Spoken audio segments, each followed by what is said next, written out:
जहां एक और पूरा देश और पूरी दुनिया सनातन धर्म के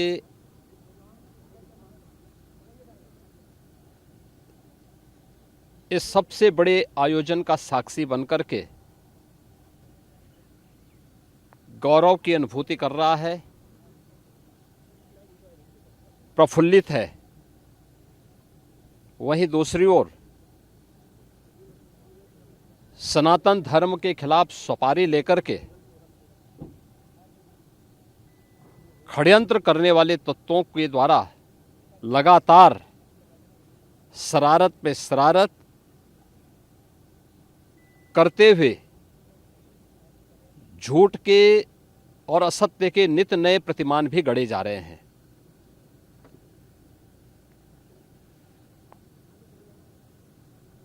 भारत के संसदीय लोकतंत्र की सबसे और सर्वोच्च संस्था देश की संसद में कांग्रेस अध्यक्ष श्री मल्लिकार्जुन खड़गे और समाजवादी पार्टी के अध्यक्ष श्री अखिलेश यादव का वक्तव्य इस ओर सबका ध्यान आकर्षित करता है।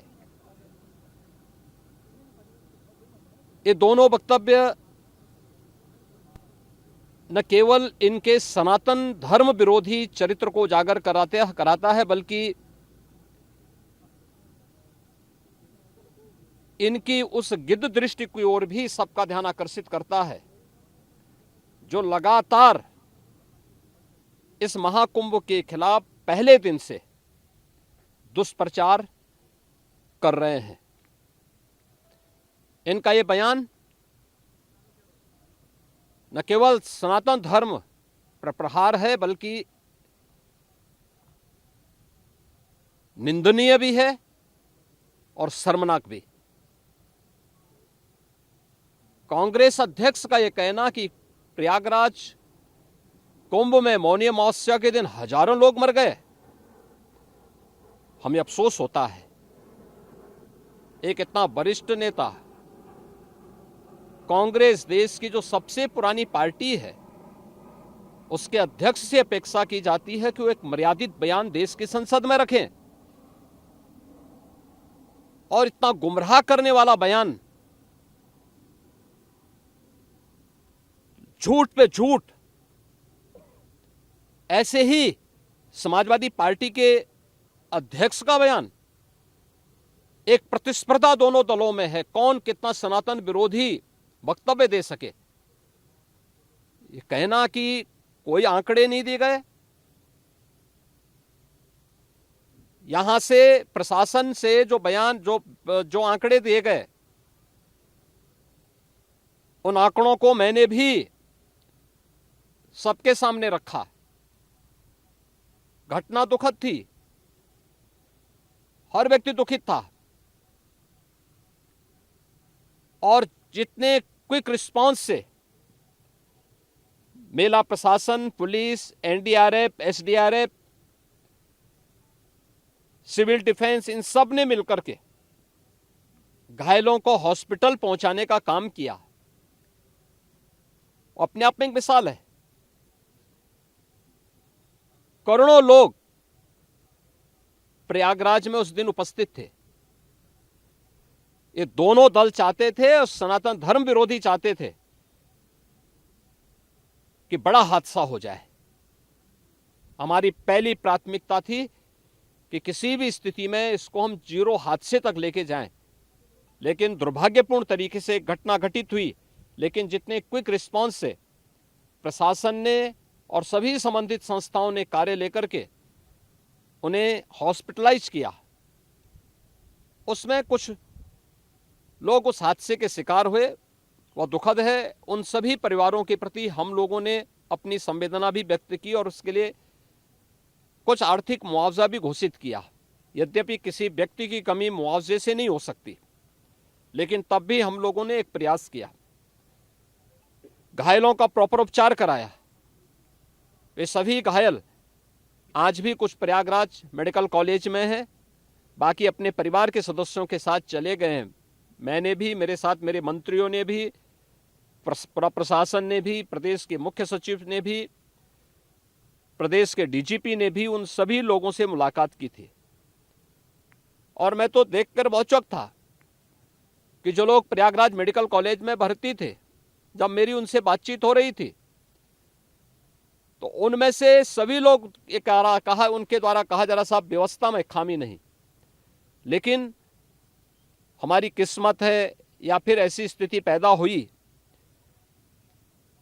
और उनके सभी पहलुओं को लेकर के सरकार भी जांच करा रही है और उसके लिए एक न्यायिक कमीशन भी हमने तत्काल गठित किया। लेकिन हमारी पहली प्राथमिकता थी कि जो ये लगभग 8 से 9 करोड़ लोग प्रयागराज में उपस्थित हैं, इन्हें सुरक्षित उनके घरों के लिए वापस भेजना।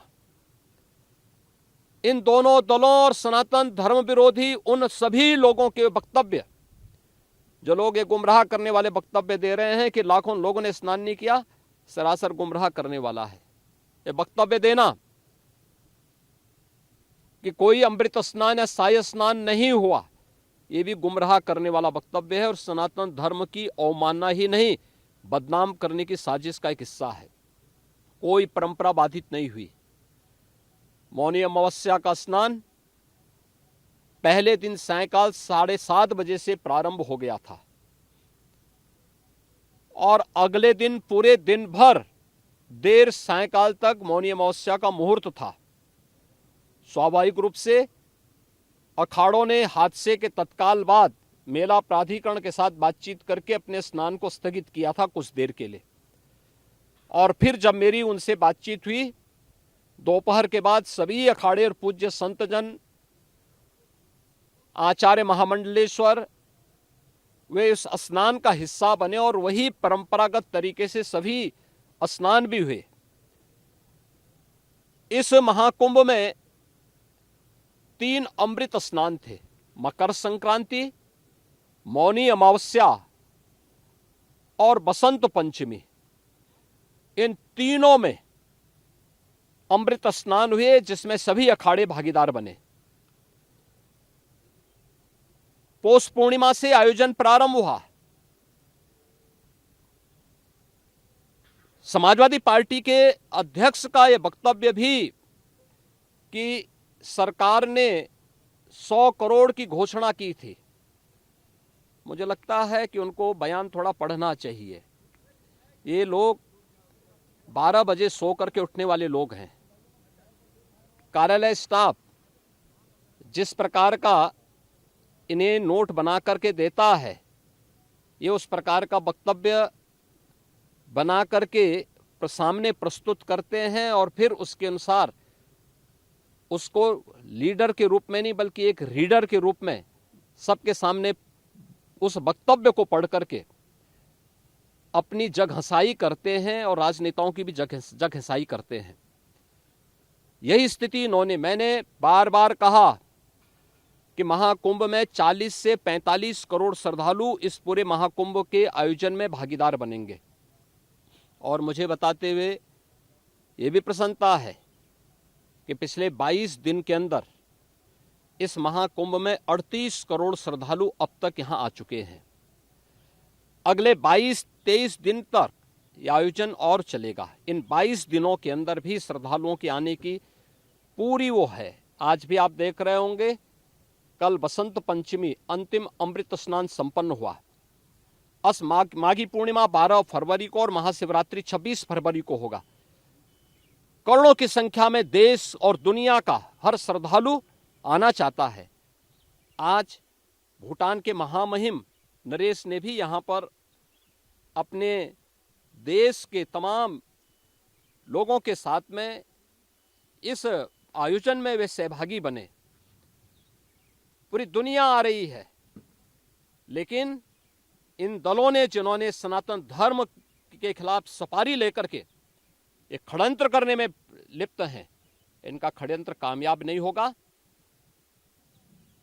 29 जनवरी के हादसे की तह में हम लोग जाएंगे, षड्यंत्रकारियों को बेनकाब करेंगे और उन्हें सजा कैसे दिलाई जाती है यह आपने उत्तर प्रदेश के अंदर पिछले 8 वर्ष के अंदर देखा होगा। आगे भी आप इसको देखते रहिए। For exclusive and insightful videos, subscribe to our new channel ABP Live Premium.